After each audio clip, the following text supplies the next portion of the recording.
Good day and welcome back to another DBZ Dokkan Battle video. In this video we're going to be taking a look at the Dokkan Chronicles event. This is a new event that's come out for the 10th anniversary.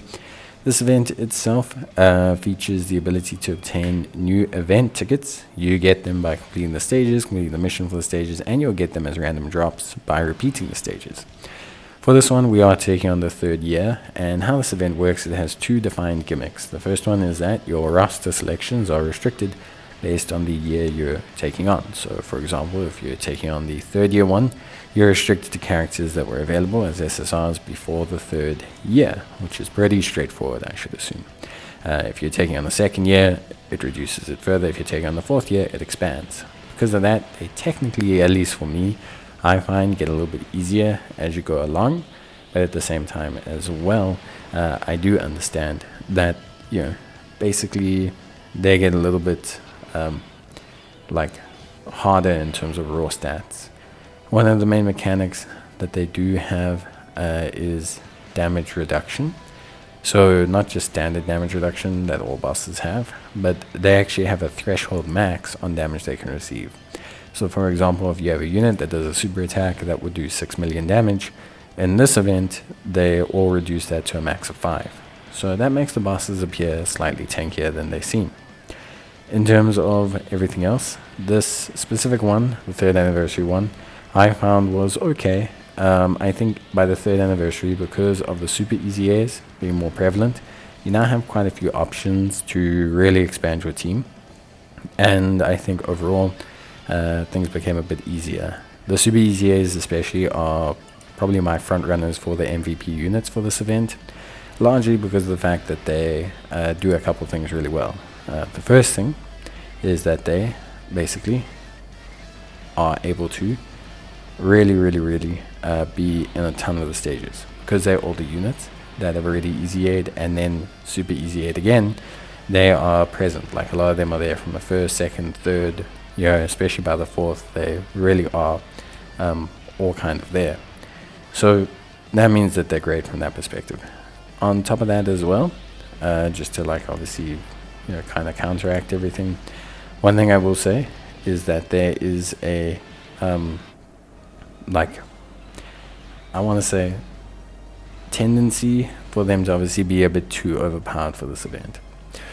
Right, so now let's talk about this event. So specifically the 3rd year one, we have 5 phases in total. You face Yamcha first, no problem. 325,000 super attack, immune to stunning.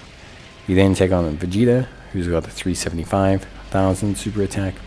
He's immune to sealing, immune to stunning, immune to attack lowering.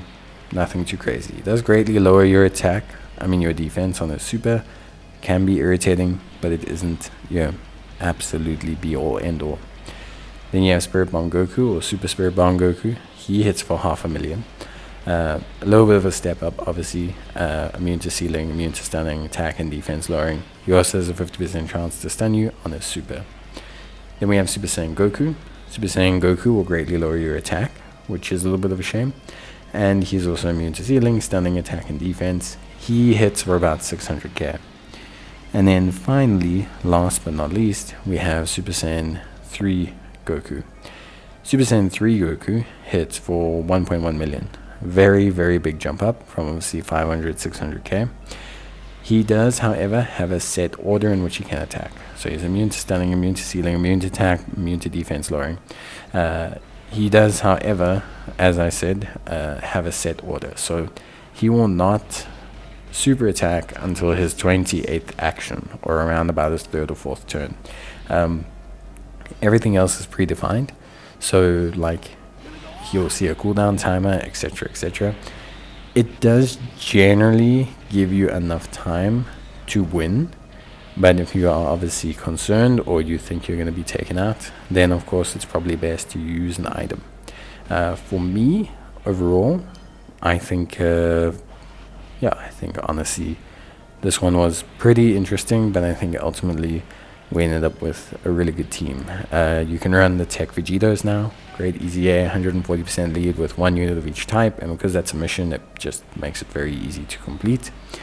Then you also have, of course, on top of that, the really solid super easy A's. We have the AGL Super Saiyan 3 Goku, who I really like using. I also decided to use the INT Vegeta and the Strength Goku.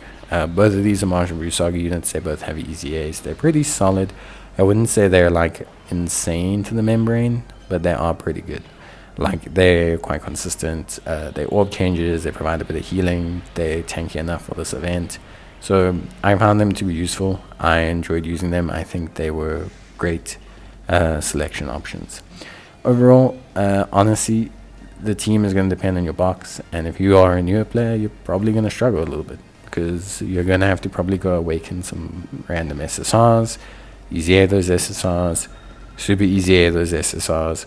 But you know what, it's actually probably a good thing. It's probably forcing newer players to do stuff that they probably wouldn't do. So yeah, I guess, pretty cool. Bye.